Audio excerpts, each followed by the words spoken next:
And up next this week is You Don't Mess with the Zohan, directed by Dennis Dugan, who also directed such gems as Benchwarmers and I Now Pronounce You Chuck and Larry.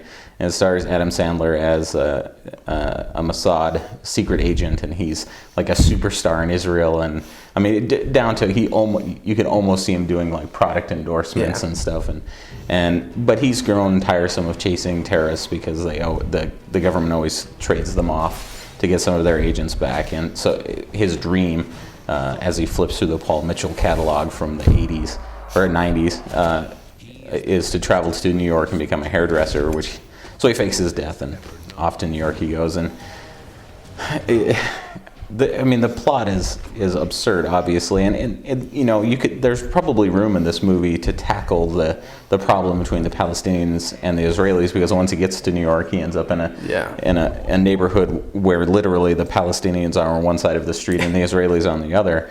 But this certainly isn't the movie to do it, and they don't even really make an honest attempt at it, and it becomes fodder for just ridiculous body jokes. Well, I mean, there's body jokes, and there's a lot of redundant jokes that they're funny for a couple times, but then at the end when Adam Sandler brings out a vat of hummus to put out a fire, the hummus joke has worn thin.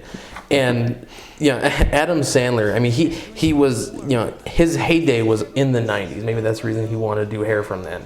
But I mean, when he was doing, Happy Gilmore and the rest of those films during then, it was funny consistently.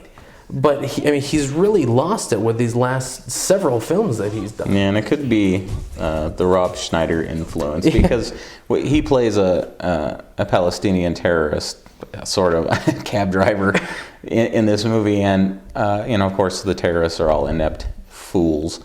But anytime the Schneider comes on the screen, the movie just comes to a crashing halt. It stops being funny. The plot doesn't move forward anymore. I mean, and it's just jokes like they're sitting around on the Hezbollah hotline and they can't get through because it's a holiday or something. I mean, it's just nonsense, and it's never funny when Schneider is on the screen, and the Sandler portions of the movie, again, it's just repetitive jokes where he's having sex with old women, and which never really made sense to me. Nor was it particularly funny. It was just sort of kind of disturbing. But yeah, not a good movie. I would say skip it. Yeah, I'd agree.